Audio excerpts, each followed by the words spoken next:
Hi, hello everyone. Welcome back to my channel. We are back with the glossary of legal terms.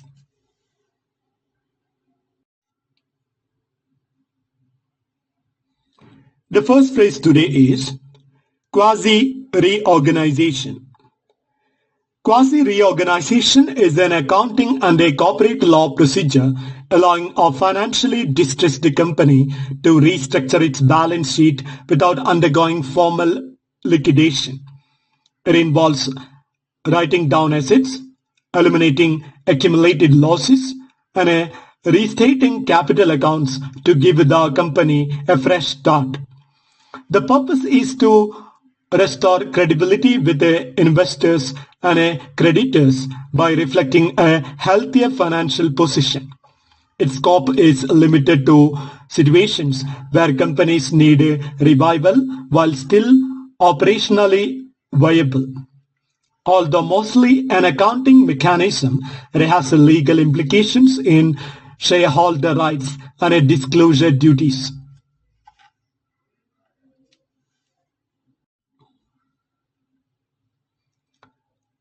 The next phrase is pendent lit. Pendent lit means while litigation is pending. It refers to interim orders or relief granted during the pendency of a case, such as maintenance, custody, or injunctions.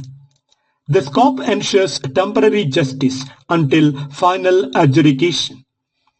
Pendent lit orders are provisional and can be modified or vacated.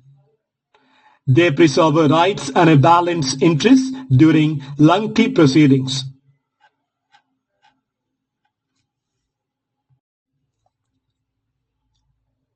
The next term is marriage. Marriage is a legally recognized union between two individuals that establishes rights and obligations. It creates a framework for family, inheritance, and social recognition. Marriage laws vary by jurisdiction, but they generally require consent and a legal capacity. The institution carries legal consequences for property, maintenance, and a dissolution. Marriage is also protected as a fundamental right in many constitutions.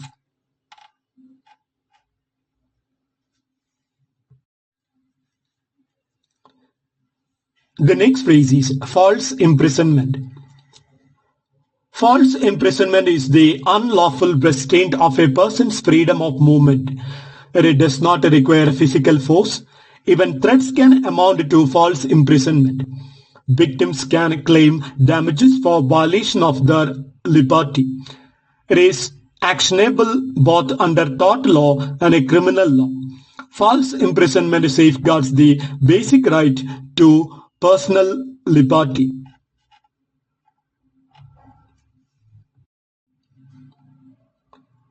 The next phrase is value of claim. The value of a claim denotes the monetary or equitable worth attributed to a legal claim used for purposes such as pleading, establishing jurisdictional thresholds, calculating damages, or evaluating settlements. It can be measured by expected damages, statutory caps, incentive relief valuation, or the present value of future losses and costs.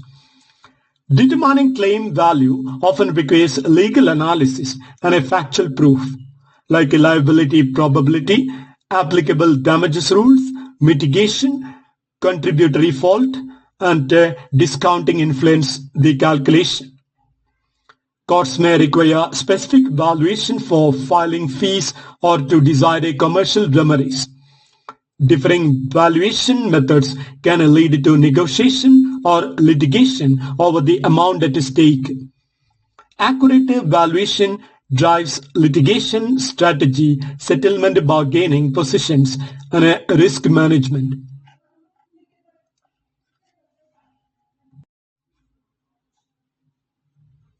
The next phrase is pending litigation. Pending litigation refers to cases that have been filed in court and are still awaiting resolution. It includes all stages from filing to final appeal. The scope determines whether actions such as transfers of property or enforcement measures are legally valid during litigation. Pending litigation can affect contractual negotiations, risk assessments, and judicial remedies. Courts sometimes issue status quo orders to protect the subject matter during pendency.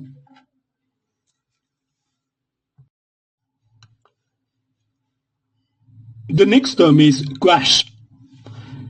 To quash means to annul, void, or set aside a legal proceeding or order by judicial decision. Courts may quash charges, subpoenas, warrants, or administrative actions if found unlawful or improperly issued. It serves as a safeguard against abusive process, procedural defects, or violation of rights. Quashing does not determine the merits of a case, but holds defective legal steps. The scope includes both the criminal and civil proceedings, depending on the relief sought.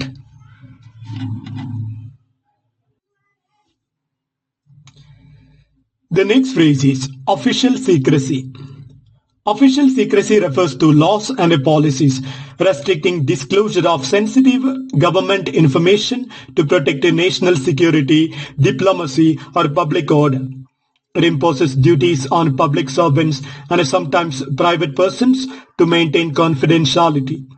Violations can lead to criminal liability, fines, or dismissal from service. Its scope is often criticized for conflicting with the freedom of information and a democratic accountability. Balancing secrecy with transparency is a key governance challenge.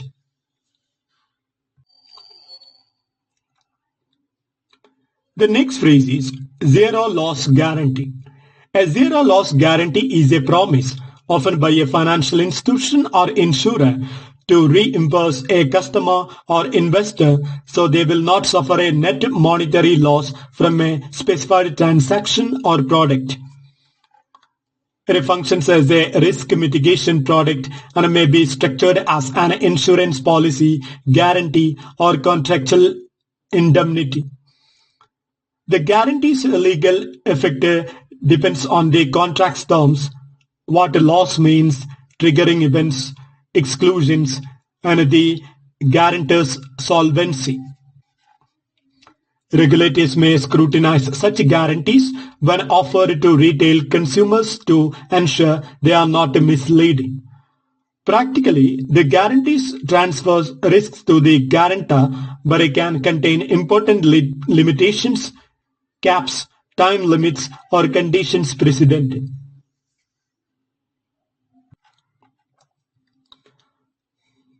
The next phrase is option contract, listed as Y option contract.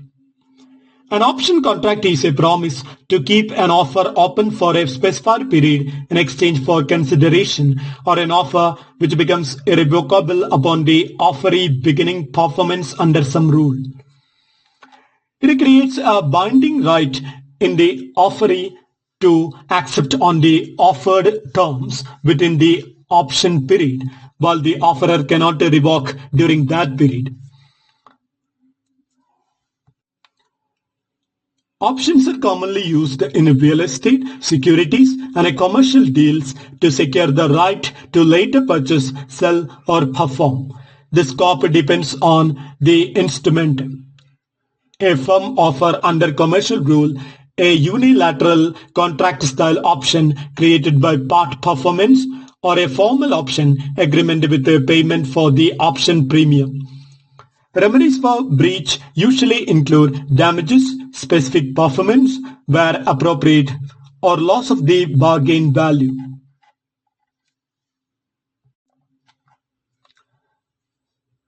The next phrase is per capita. Per capita means by head and it refers to equal distribution among individuals in a group. In inheritance law, per capita distribution gives each heir an equal share regardless of a lineage breach. It contrasts with a per stars where distribution follows family lines. The scope also extends to statistics, economics, and demographics. It ensures fairness where equality is preferred over lineage-based shares.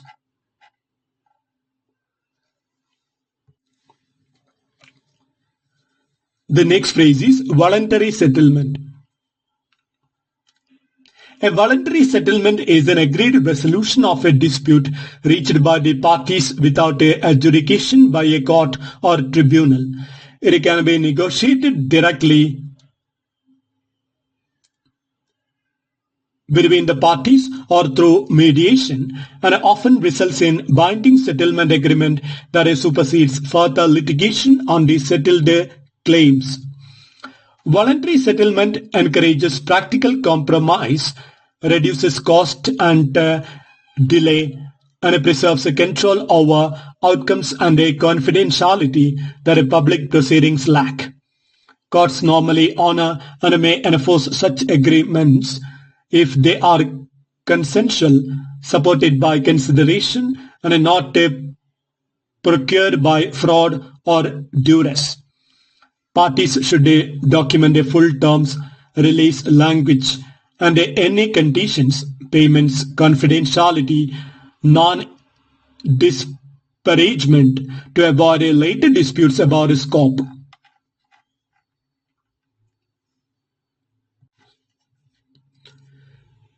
The next term is official seal. An official seal is a stamp or emblem used by a government, court, or corporation to authenticate documents. It certifies the legitimacy of the document and it carries evidentiary weight in legal and administrative processes. Seals can be physical, that is wax, embossed, or electronic in modern practice. The scope of a seal's authority depends on the laws that regulate its use, ensuring that only authorized officers apply it. Unauthorized use of an official seal is a serious offense.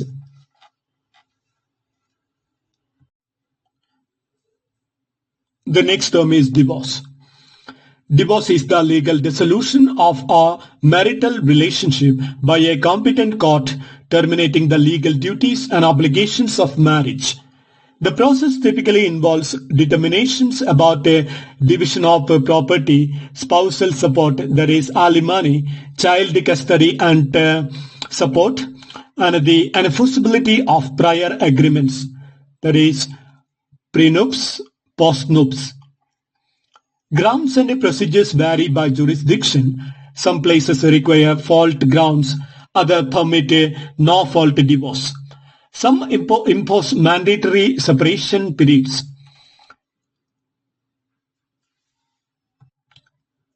Divorce decrees are court orders that can be enforced, modified on statutory grounds, and may carry collateral legal consequences like tax, inheritance, immigration. Because consequences are far-reaching, parties often negotiate settlements and memorialize them in a court-approved judgment to finalize financial and parental arrangements.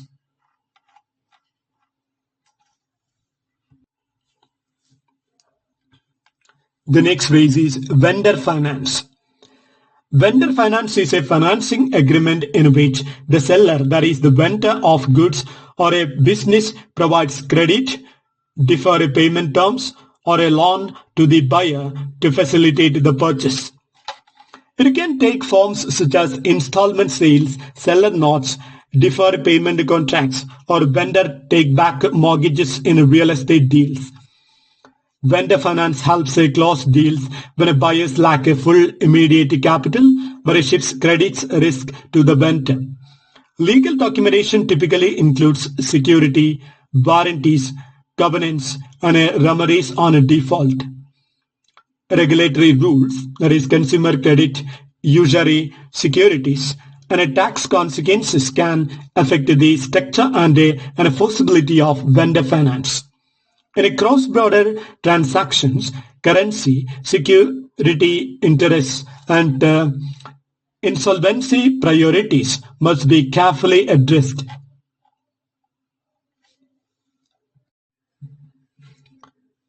The next phrase is patent rights transfer, listed as why patent rights transfer.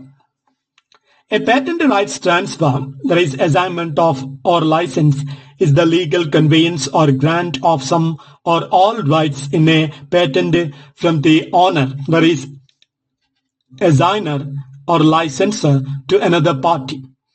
An assignment transfers ownership, that is title, permanently or for a term, while a license grants permission to practice the invention under agreed terms without transferring ownership.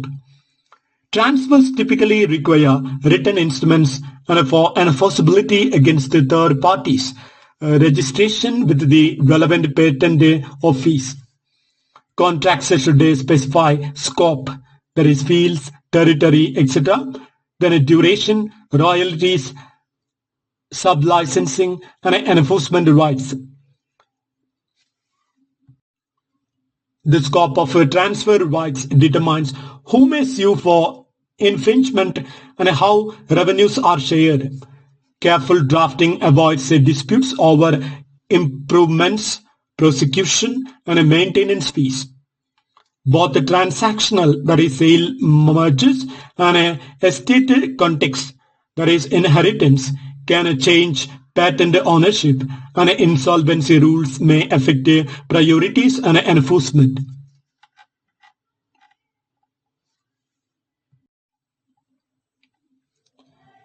The next term is official statement. An official statement is a formal declaration issued by a public authority, corporation, or officer intended to communicate an authoritative position.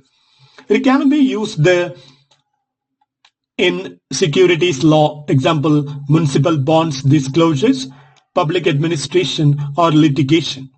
Such statements carry legal implications if misleading, false, or incomplete. The scope includes regulatory complaints, public accountability, and evidentiary use in proceedings. In contracts or negotiations, an official statement may form the basis for reliance and a potential liability.